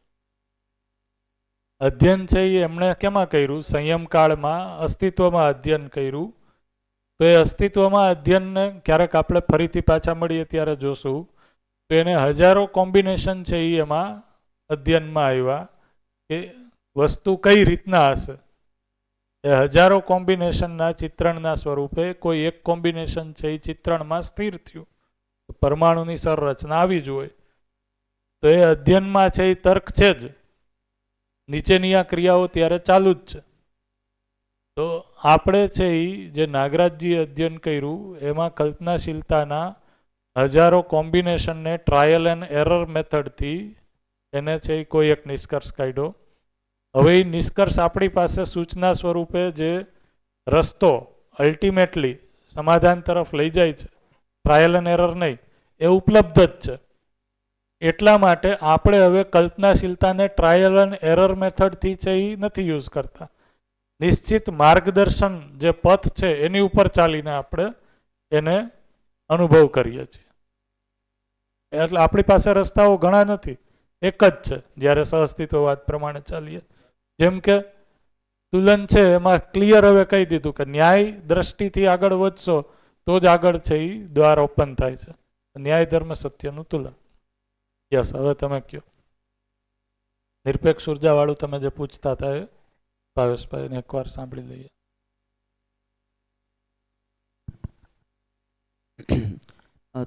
આપણી વાત થઈ હતી ઉર્જા મતલબ ક્યાંથી આવી, મેઇન એ ક્વેશ્ચન હતો કે ઉર્જા નિરપેક્ષ ઉર્જા, પાછળ ઉર્જા તો છે જ, સામ્ય ઉર્જા, તો એ ઉર્જા કેવી રીતે આવી? હા, તો આપણી પાસે ઉર્જા એટલે કન્સેપ્ટ શું છે? સાપેક્ષ ઉર્જા જ છે. તો એ સાપેક્ષ ઉર્જા આવવા માટે છે એ કોઈ બીજે એકમ કે બહારથી આવેશ છે એ જરૂરી છે. તો નિરપેક્ષ ઉર્જા છે એને એના માટે બહારથી આવેશની કોઈ જરૂર નથી. તો ક્યાંથી આવી એ પ્રશ્ન શું કામ છે? સાપેક્ષતાના કારણે છે. જ્યારે આપણે સાડાચાર ક્રિયાપૂર્વક જોઈએ છીએ તો વસ્તુ ક્યાંથી આવી એટલે કે એનો જન્મ અને મૃત્યુ એ પ્રશ્ન બને છે. જ્યારે આપણે અહીંયાથી ઓપરેટ થાય છે, નિરપેક્ષતામાં ઓપરેટ થાય છે, તો અસ્તિત્વની એવી વાસ્તવિકતાઓ જે હંમેશા છે જ એ સ્વીકૃતિ થાય છે. તો વ્યાપક છે અથવા તો ખાલી સ્થાન છે, એ ઉર્જા સ્વરૂપ છે, એ કોઈ સમયે બનેલું છે કે આવેલું છે એવું નથી અસ્તિત્વમાં. તો અસ્તિત્વમાં વ્યાપક અને એકમ આ બે હંમેશા છે એ નિત્ય વર્તમાન છે. અહીંયા આપણે ક્યાંય લખ્યું કે નહીં? આ ટીક કર્યું. તો આ જે છે એ હંમેશા નિત્ય વર્તમાન બનેલું જ છે. તો કોઈ સમયે છે એ આ ઉર્જા આવી છે ક્યાંયથી એવું નથી. તો અહીંયા આવા જવાનો પ્રશ્ન છે જ નહીં, એ છે જ. ઓકે, એટલે માની લેવાનું કે ઉર્જા તો પહેલાથી હતી જ, મતલબ છે જ, છે જ. ઉર્જા છે જ. અચ્છા, તો આવવાનો જવાનો પ્રશ્ન છે એ શું કામ થાય છે? ખ્યાલ આવ્યો? હા, તો જ્યારે હું કલ્પનાશીલતાપૂર્વક જોઉં છું તો મારો જોવાનો આધાર છે એ સાપેક્ષતામાં છે, શરીર મૂલક છે. શરીરને હું જોઉં છું તો એ કોઈ સમયે જન્મે છે, એનું મૃત્યુ થાય છે. એટલા માટે એ પ્રશ્ન છે એ શરીર મૂલક વિચારવામાં એ પ્રશ્ન બને છે. એટલા માટે એક આનું નામ છે એ અજન્મા પણ છે. રાઈટ? તો વ્યાપક છે એ છે જ. એને એવું કીધું કે કોઈ એવો સમય કે કોઈ એવી જગ્યા નથી કે જ્યાં વ્યાપક નથી. એટલા માટે ઉર્જા હંમેશા છે જ. હવે એ વસ્તુ પચવી કે આ સામ્ય ઉર્જા એ કોઈ આવેશ નથી, એ છે એ શું કામ પહેલાં પચવામાં અઘરી છે? કારણ કે આપણે ઓપરેટ થઈએ છીએ અહીંયાથી, કલ્પનાશીલતાથી. તો ઉર્જા એટલે કોઈ એક પ્રકારનો આવેશ, એમ જ આપણે સમજીએ છીએ. પછી એ ગતિ સ્વરૂપે કાઇનેટિક એનર્જી હોય, સ્થિતિ ઉર્જા હોય, કે કોઈ પણ ઉર્જા હોય, વિન્ડ એનર્જી હોય. તો એ છે એ બહારથી કોઈ આપણે આવેશ આપીએ છીએ ત્યારે ઇકાઈમાં છે એ કોઈ ક્રિયા જોવા મળે છે. એટલા માટે આપણે ઉર્જાનું ચિત્રણ કરીએ તો એ ચિત્રણમાં છે એ આવેશ એટલે કે રેફરન્સ એટલે કે કોઈ એકમના સાપેક્ષમાં છે એ આપણને ઉર્જા છે એ જોવા મળે છે. આવે જ છે. જીવન પરમાણુ, સુરેશભાઈ એવું કીધું હતું કે 60 આજુબાજુ અણુ ફરે છે ને વચ્ચે છે ને આપણે, બરાબર? તો એ જીવન પરમાણુના અંદર આ 60 જે પણ અણુ ફરે છે એ બધું કેવી રીતે આવ્યું ને શું છે એમ? હા, એ હવે આપણે જોઈએ.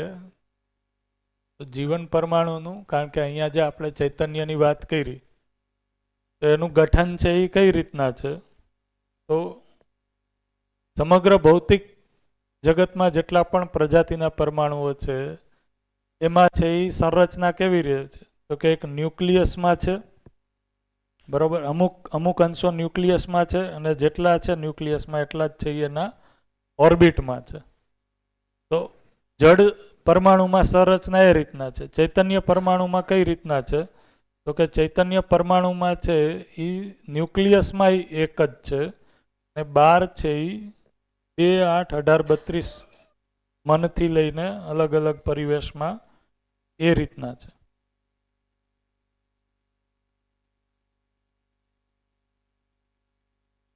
તો આત્મા સૌથી અંદર છે એ પરિવેશને કીધું. તો આત્મા, આને કીધું મધ્યાંશ. આ મધ્યાંશમાં કેટલા છે? એક જ પરમાણુ અંશ છે. આત્માથી સૌથી નજીક અંદરથી આપણે ગણીએ તો એ છે બુદ્ધિ. તો બુદ્ધિમાં કેટલા છે? 2 અંશો. એને આપણે આ રીતના કન્સિડર કરીએ, 2. એનાથી નેક્સ્ટ છે એ ચિત્ત કીધું. આ પરિચય શિબિરમાં આવ્યું છે હમણાં તમે જે કર્યું એમાં? તો એ ચિત્ત છે. ચિત્તમાં કેટલા છે? 8 છે. તો અહીંયા છે એ 8 આપણે કન્સિડર કરી લઈએ. એના પછી છે એ વૃત્તિ 18 અને એના પછી છે એ મન છે. એમાં તો આટલા પરમાણુ અંશો છે એ ભૌતિક રીતે છે. અને એક કારણ છે એનું એ છે કે આ ચૈતન્ય પ્રોપર્ટીથી યુક્ત છે, કારણ કે ન્યુક્લિયસમાં એક જ પરમાણુ અંશ હોવાથી બાકીના જે પરમાણુ અંશ અહીંયા જે ફરે છે એના પ્રત્યેનું જે આકર્ષણ છે એ મુક્ત થઈ જાય છે. તો આ શૂન્યાકર્ષણમાં છે જીવન પરમાણુ છે. બાકી બધા જડ પરમાણુ છે એમાં શું છે તો કે પરમાણુ અંશમાં જેટલા ન્યુક્લિયસની અંદર જેટલા પરમાણુ અંશ છે એટલા છે એ ઓર્બિટમાં છે. એના કારણે એમાં છે એ આકર્ષણ પ્રત્યાકર્ષણ બનેલું છે.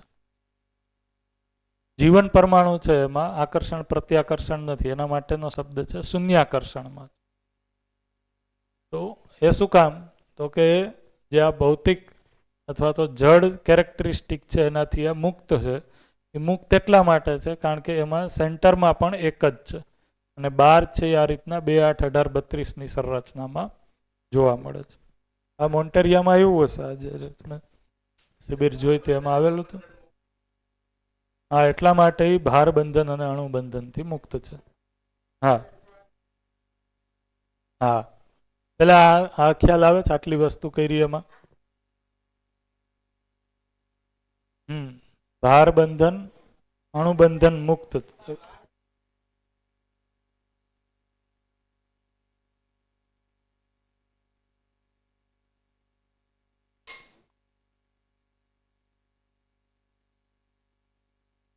હા, એટલા માટે એના માટે શું યુઝ કરે છે તો કઈ જે ઓમાં ભાર બંધન અને અણુબંધન છે એનાથી મુક્ત છે. જડમાં છે ભાર બંધન અને અણુબંધન છે, આમાં છે આશા વિચાર ઈચ્છા બંધન છે.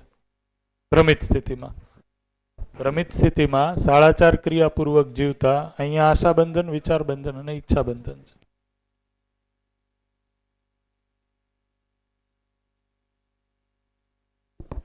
જો આ વસ્તુ બધા લોકો આના ઉપર છે એટલા આને ધીરે ધીરે જ આ વસ્તુ છે એ સ્વીકૃતિમાં આવશે.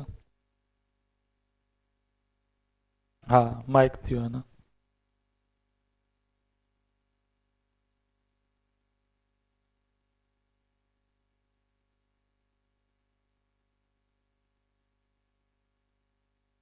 અને તો અહીંયા છે એ લખી નાખીએ આવેશ અથવા તો આસક્તિ.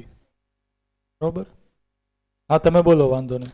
આપણે જે આ કહ્યું કે ન્યુક્લિયસમાં એક મધ્યાંશમાં એક છે, બરોબર, જેને આપણે આત્મા કહીએ છીએ. તો એની બહાર જે ફરતે 2, 8, 18, 32 છે, વિજ્ઞાનની ભાષામાં ખ્યાલ આવ્યો. પણ આ બુદ્ધિમાં 2, ચિત્તમાં 8, એ 8 નામ કોઈ અલગ અલગ છે? ના, કોઈ નામ નથી, બધા એક સરખા જ છે પરમાણુ અંશ. ખાલી એના ક્રમ 2, 8 એ વિજ્ઞાનની ભાષામાં જકડાયેલા છે એવું કહેવા માંગે. 2 અણુ જકડાયેલા છે એટલે એક ઓર્બિટમાં છે.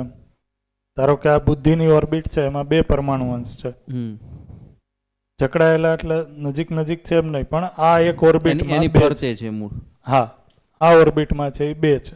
એના પરમાણુ પર્ટિક્યુલર કોઈ અસ્તિત્વથી એના કોઈ નામ નથી? ના, એના કોઈ નામ, બધાના નામ કોમન જ છે, પરમાણુ અંશ જ છે. ચૈતન્યમાં પણ અને જડની અંદર જે પરમાણુ અંશો છે એ અલગ અલગ પ્રકારના છે એવું નાગરાજજીએ નથી કીધું, વિજ્ઞાનમાં કીધું છે. હા, વિજ્ઞાનમાં કહ્યું છે. એટલે તો નાગરાજજી છે એ જડ પરમાણુમાં પણ જે આ પરમાણુ અંશો છે એ સેન્ટરમાં હોય કે ન્યુક્લિયસમાં હોય, દર્શન પ્રમાણે શું છે પરમાણુ અંશ જ છે. આ ખ્યાલ આવ્યો? અહીંયા છે એ દર્શન અને વિજ્ઞાનમાં છે એ તફાવત શું આવે છે તો વિજ્ઞાનની અવધારણા પ્રમાણે અહીંયા છે એ પ્રોટોન ન્યુટ્રોન નામ આપ્યું છે, અહીંયા છે એ ઇલેક્ટ્રોન નામ આપ્યું છે. બરાબર? દર્શનમાં છે અહીંયા છે એને પરમાણુ અંશ કીધું, અહીંયા પરમાણુ અંશ કીધું. એમાં કોઈ એટલે કોઈ એની મેકમાં કોઈ ડિફરન્સ નથી.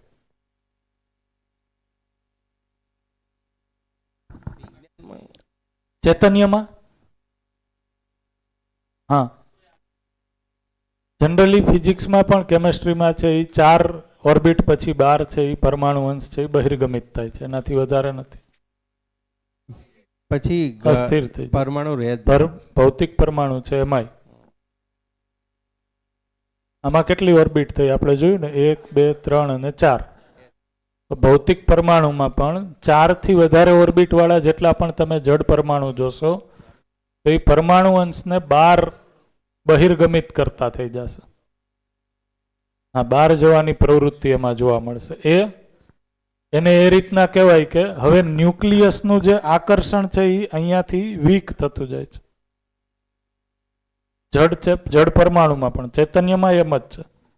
ચૈતન્યમાં આત્માનો જે મધ્યસ્થ પ્રભાવ છે એ મન ઉપર છે જ નહીં, અથવા તો વીક છે એમ કહીએ. એટલા માટે મન શરીર સાથે જોડાયેલું હોવાથી એ વધારે ચંચલ છે. એટલે આત્માનો સૌથી વધારે પ્રભાવ બુદ્ધિ ઉપર હોય.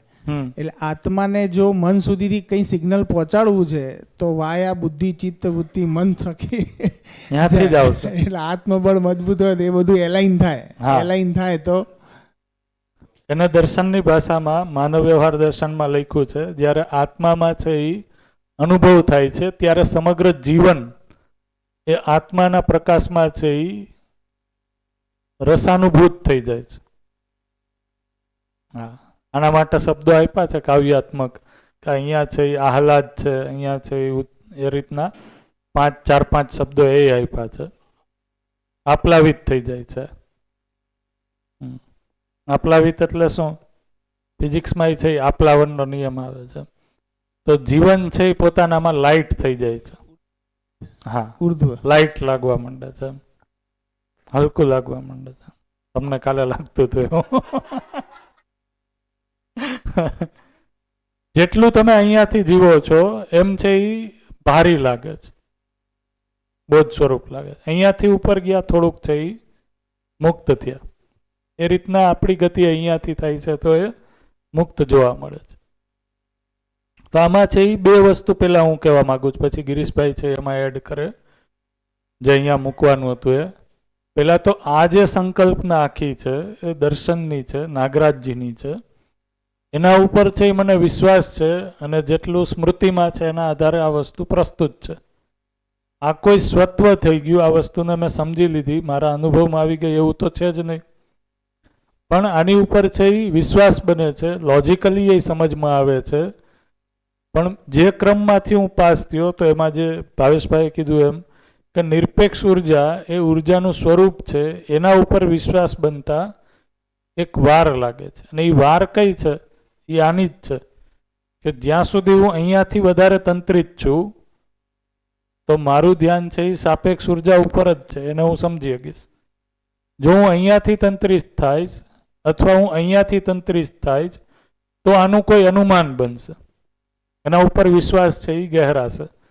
તો અમુક વસ્તુઓ જેમ કે સામ્ય ઉર્જા છે, નિરપેક્ષ ઉર્જા છે, પારગામીયતા છે, બરાબર, પારદર્શિતા છે એ હજી છે એ લોજિકલી ખ્યાલ આવી જાય છે.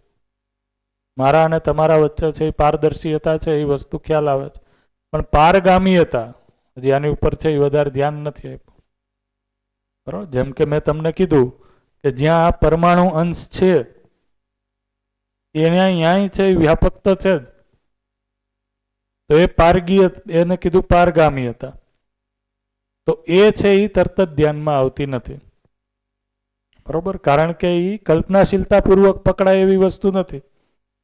તમે જો, કાં તો અહીંયા છે એ ઇકાઈ છે અને આને હું અહીંયા મોકલી દઉં તો હવે અહીંયા છે એ ખાલી સ્થાન ખાલી થઈ ગયું.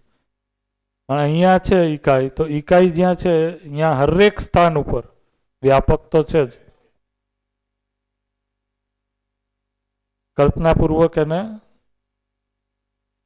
તો કલ્પના માત્રથી છે એ જ્યાં મેટર છે ત્યાંની આર પારે, કારણ કે એ કલ્પનાથી આગળની વસ્તુ છે એટલા માટે કલ્પનાપૂર્વક છે એનું સંપૂર્ણ નિરૂપણ છે એ નથી બનતું, ધ્યાનમાં નથી આવતું.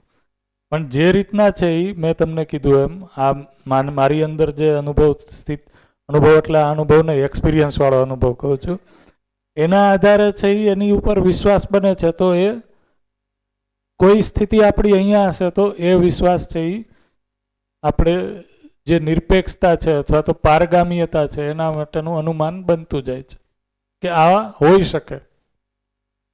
બરોબર, જો સાક્ષાત્કારની સ્થિતિ આવશે તો એ અનુમાનથી વધારે નજીક આવીએ છીએ.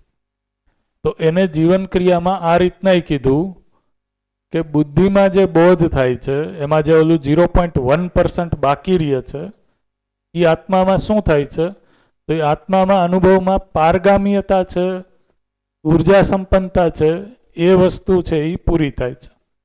તો વ્યાપકની પારગામીયતા છે ને એ બાકી રહે છે બુદ્ધિમાં, બોધમાં. એ પૂરી ક્યાં થાય છે? આત્માના અનુભવમાં થાય છે. કહી શકાય બાકી બધી વસ્તુ છે એ અહીંયા આવી જ ગઈ છે. અહીંયા બુદ્ધિમાં છે એ કોઈ વસ્તુ છે એ બાકી નથી રહેતી બોધ થવામાં. જે વ્યાપકની પારગામીયતા છે એ જ બાકી રહે છે.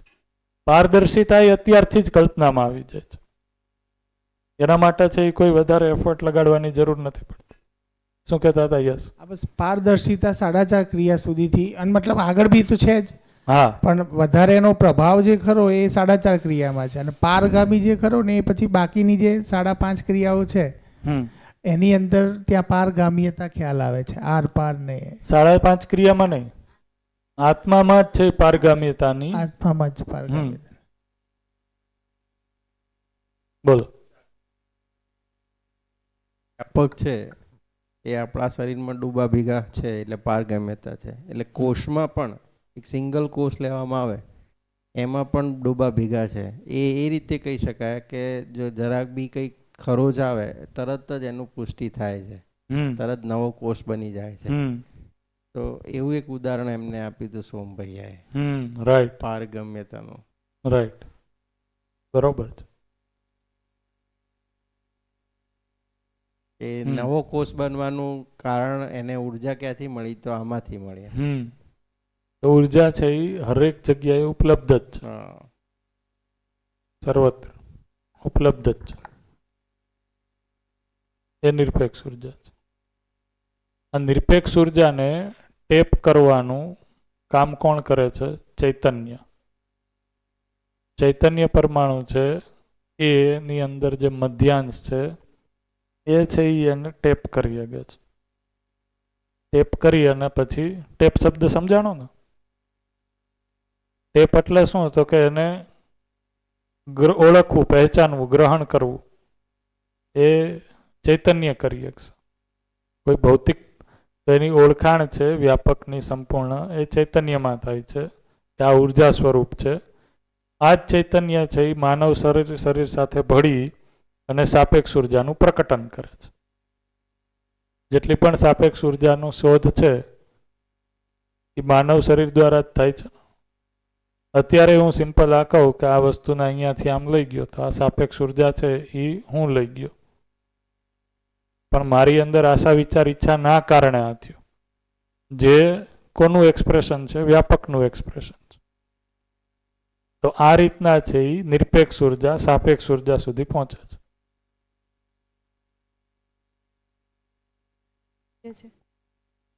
બીજ નાખી અને ઉગે તો એ વ્યાપકમાંથી જ ઉર્જા લઈને સંપૂર્ણ ક્રિયાશીલતા છે એ એના કારણે છે. એટલા માટે જ એક નામ છે એનું કીધું મૂળ ઉર્જા છે. મૂળમાં જેટલી પણ સાપેક્ષ ઉર્જા છે એની ક્રિયાશીલતાનો આધાર છે એ મૂળ ઉર્જા છે.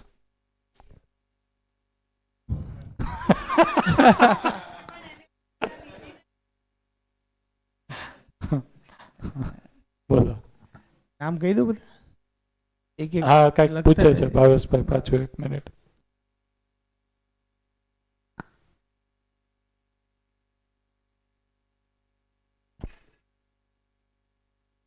તો જેટલા નામ અહીંયાથી ગિરીશભાઈ પછી કહે છે એનો અર્થ શું છે એ તમારે બધા ભેગા મળીને કહેતો જવાનો છે, બરોબર? વ્યાપક નિરપેક્ષ છે, ઓકે, નિરપેક્ષ ઉર્જા, અને આપણે સાપેક્ષથી નિરપેક્ષ તરફ જઈએ છીએ. ઓકે, તો આપણે વ્યાપક તરફ જઈ રહ્યા છીએ, મીન્સ સાપેક્ષથી નિરપેક્ષ તરફ જઈએ છીએ. તો આ નિરપેક્ષ ઉર્જા વ્યાપકમાં જ છે, તો આપણે વ્યાપક તરફ જ ગતિ કરીએ છીએ. વ્યાપક તરફ આપણે જ્યારે બોલીએ છીએ ત્યારે શું થાય છે? તો કે વ્યાપકથી આપણે અલગ છીએ અને એ તરફ ગમન કરીએ છીએ, એ ભાષાથી સેન્સ થાય છે. પણ વ્યાપક છે એ કોઈ અલગ જગ્યાએ તો છે જ નહીં. હું જ્યાં છું અહીંયા વ્યાપક છે જ, તો એ તરફ નથી જઈ રહ્યા. વ્યાપકની અનુભૂતિ કરે, મતલબ વિનિમય થઈ રહ્યા છે એમાં. ના, વિનિમય નહીં, વિલય નથી. તમે વિલય શબ્દ કહેવા માંગો છો, તો વિલય પણ નથી. એટલા માટે તો હમણાં આપણે જ્યારે જોયું સહઅસ્તિત્વવાદ શું કહે છે? જળ અને ચેતન, પ્રકૃતિ અને વ્યાપક એ બે હંમેશા હંમેશા છે જ. ના પ્રકૃતિનું વ્યાપકમાં છે એ વિલીનીકરણ થાય છે, ના વ્યાપકમાંથી પ્રકૃતિનું પ્રકટન છે. આ સમજવા જેવું છે. કાલે આની ઉપર ફરીથી ચર્ચા કરશું. આદર્શવાદમાં આ વસ્તુ આવેલી છે કે વ્યાપકમાંથી ચેતના અથવા તો ચૈતન્ય છે એનું પ્રકટન છે. એટલે કાંઈ હતું નહીં, એમાંથી કાંઈક બન્યું. એમ જ થયું ને. ચૈતન્ય છે એ કોઈને કોઈ પદાર્થ જ હશે, કોઈ એકમ હશે, બરોબર. એ ધારો કે છે એ જડ નહીં હોય પણ કોઈ એકમ જ હશે, કોઈ વસ્તુ જ હશે, કોઈ મેટર જ હશે. તો એ વ્યાપકમાંથી છે એ આવ્યું. એનો અર્થ શું થયું? કાંઈ હતું નહીં. વ્યાપક એટલે તો ખાલી સ્થાન, ખાલી જગ્યા, ક્રિયા શૂન્ય. તો કાંઈ હતું નહીં, એમાંથી કંઈક પ્રકટ થયું, એવું આદર્શવાદમાંથી કહે છે. એવી જ રીતના છે એ કાંઈક હતું એ ફરીથી વિલીન થઈ અને શૂન્ય થઈ ગયું. તો બેમાંથી એકઈ નથી સહઅસ્તિત્વવાદમાં. તો શું છે? વ્યાપકય છે જ, એકમય છે જ, હંમેશાથી છે જ. તો એવો કોઈ કાળ કે સમય કાળ સમય કે સ્થાન નથી જ્યાં વ્યાપક અથવા તો એકમ ના હોય. અસ્તિત્વમાં આ બે વસ્તુ હંમેશા છે જ. એટલા માટે અસ્તિત્વનું પ્રકટન, અસ્તિત્વનું કોઈ સમયે છે એ ટાઈમ t=0 એ બિગ બેંગ થયું અને અસ્તિત્વ આવ્યું એવું નથી. એટલા માટે તમે જે કીધું એમાં ભાષા શું, આપણે ભાષાથી આપણે વસ્તુ તરફ છે એ કઈ રીતના સટીકતાથી જઈ શકીએ? તો કે જે ચૈતન્ય એકમ છે એ પોતાનામાં જે વ્યાપકમાં ગુણ છે એ ગુણ સ્વરૂપ થવા ઈચ્છા છે. તો એની યાત્રા છે એ વ્યાપકના ગુણ તરફની છે. એ ગુણ સ્વરૂપ થવાની છે, તરફની નહીં, સોરી. હા, એની અંદર ગુણાત્મક ફેરફાર છે. રાઈટ. ઓકે, તો આપણે જે વ્યાપકમાં જે ગુણ છે આ આપણામાં લાવવા ઈચ્છીએ છીએ, બરાબર? આપણે જીવનમાં અથવા આત્મામાં જે પણ કહીએ તો લોકો એમ અમુક જે પેલું જે કહેવાય, શું કહેવાય,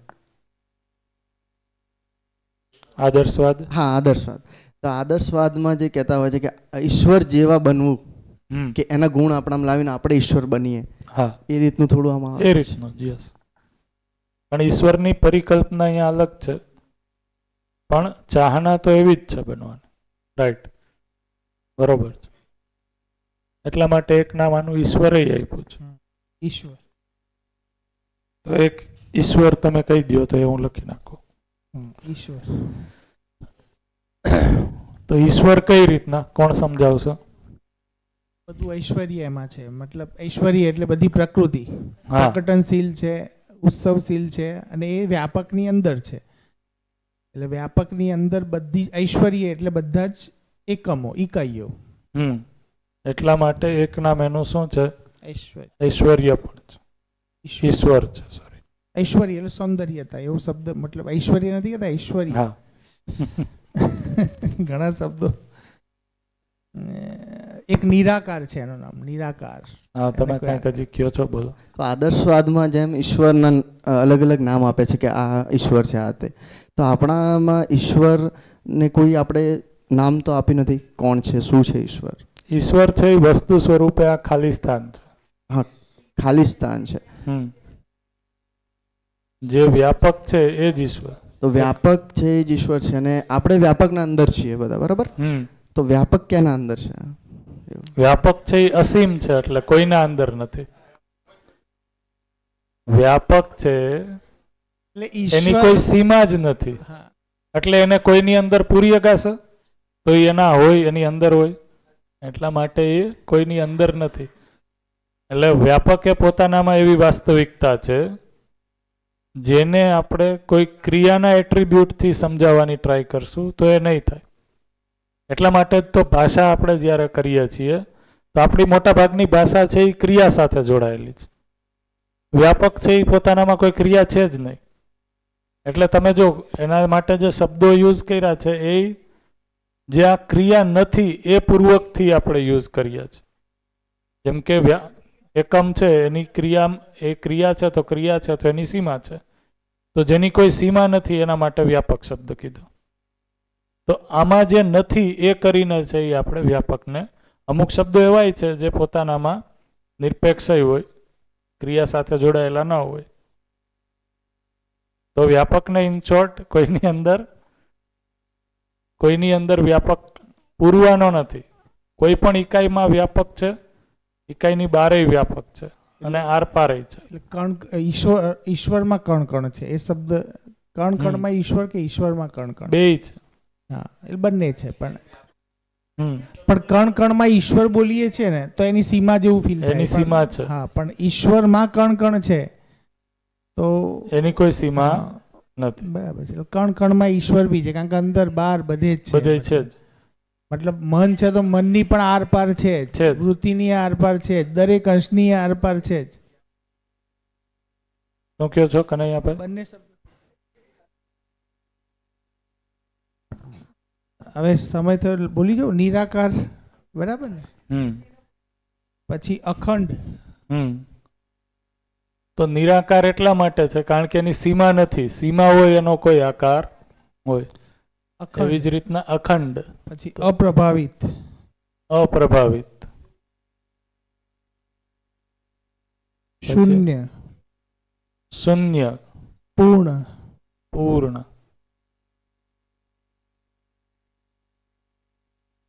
અનાદિ. શુદ્ધ. અનાદિ. બુદ્ધ, અનાદિ. અદ્વિતીય.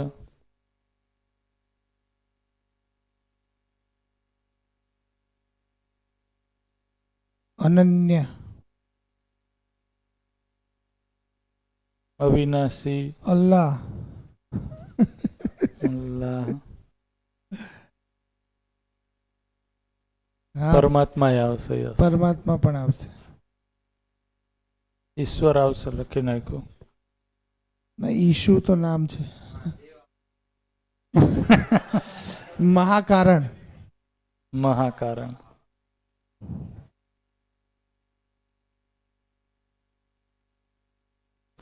આસ્તિક. નિર્વિકાર આવશે. આસ્તિક.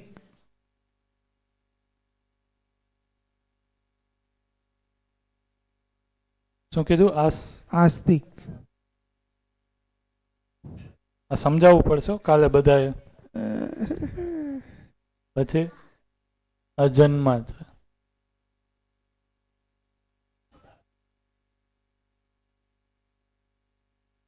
આધ્યાત્મ. અધ્યાત્મ છે. રાઈટ. એક શબ્દ છે લોકેશ પણ છે. સત્તા છે.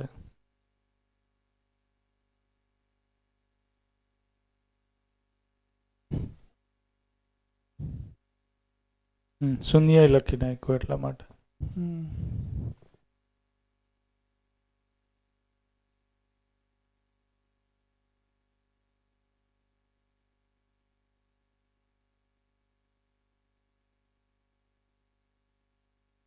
અસ્તિત્વમાં છે જ એમ. હા, ગ્રહના રેફરન્સમાં તો છે કોઈ એક હોઈ શકે.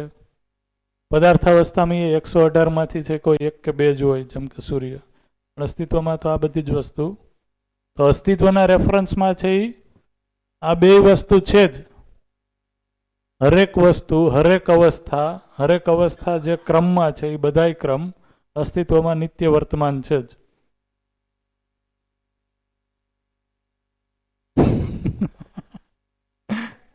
બરોબર છે, અહીંયા સુધી રાખીએ.